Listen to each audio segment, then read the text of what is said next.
So as a more complicated example, let's do this one. We're going to do PEMDAS. Always we're going to do PEMDAS.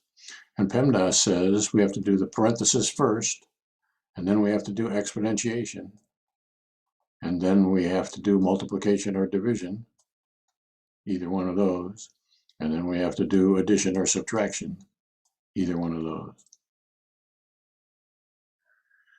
So we have an expression that looks like this, and the first question we're going to ask is there a P? Are there parentheses involved? And the answer is yes. And if there are parentheses, then we have to work out what's inside the parenthesis before we do anything outside the parenthesis. So here we have two parentheses. We're going to have to do both of them. So let's work out what's inside the first parenthesis first. And once we're in this parenthesis, then we have to ask, is there exponentiation involved? And there is.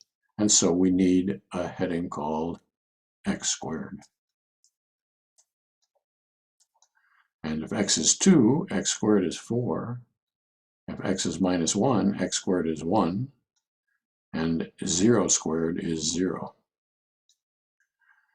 And then we have our choice between a multiplication and a subtraction. And PEMDAS says we have to do the multiplication first. So we need 2x squared. 2 times x squared. That's the multiplication. And if x squared is 4, 2 times 4 is 8. And if x squared is 1, 2 times x squared is 2. And 2 times 0 is 0. And the only thing left inside this parenthesis is the subtraction, so we have to do that next. 2x squared minus 3. And that gets you 5. 2x squared is 8, so 8 minus 5, 3 is 5. And 2 minus 3 is minus 1. And 0 minus 3 is minus 3. So now we've done everything that's inside the parenthesis. We have to deal with what's outside the parenthesis, which is, first off, well, we have our choice, actually. We're done with here. We could multiply it by this, or we could square it. And PEMDAS says we have to do the exponentiation before we do the multiplication. There's an exponentiation here and a multiplication here. So we have to do the exponentiation. 2x squared minus 3, that quantity squared.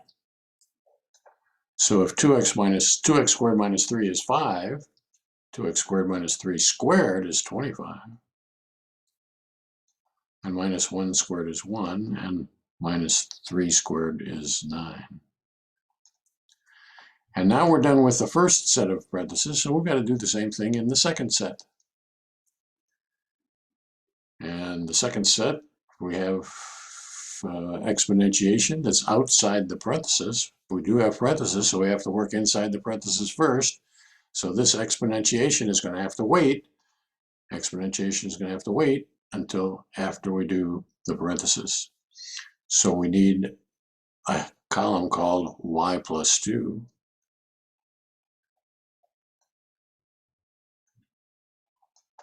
And if y is 1, y plus 2 is 3. And if y is 3, y plus 2 is 5. And minus 2 plus 2 is 0. And now we're done inside this parenthesis. And we have our choice to multiply it this way or to square it. And we have to square it because exponentiation comes before multiplication. So we need another column headed y plus 2, that quantity squared. And if y plus 2 is 3, y plus 2 squared is 9. And 5 squared is 25. And 0 squared is 0. So now we have this thing here, and we have this thing here, both of them squared, which is to say we have that, and we have that.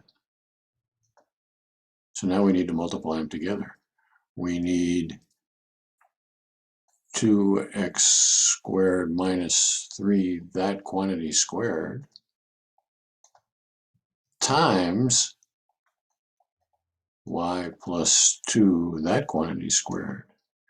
And we've got 2x squared minus 3. So we've got this column here. We're going to use this column here. And we've got the other factor here. So we need 25 times 9 to get us to x squared minus 3, that quantity squared. That's this, times y plus 2, that quantity squared. That's that. So 25 times 9 is, well, 25 times 8 would be 200. So times 9 would be 225. And 1 times 25 is 25. And 9 times 0 is 0. And then we get to add up these things, and we get 250. Because we wanted the sum of all of those things. We've got all those things. And that is the answer.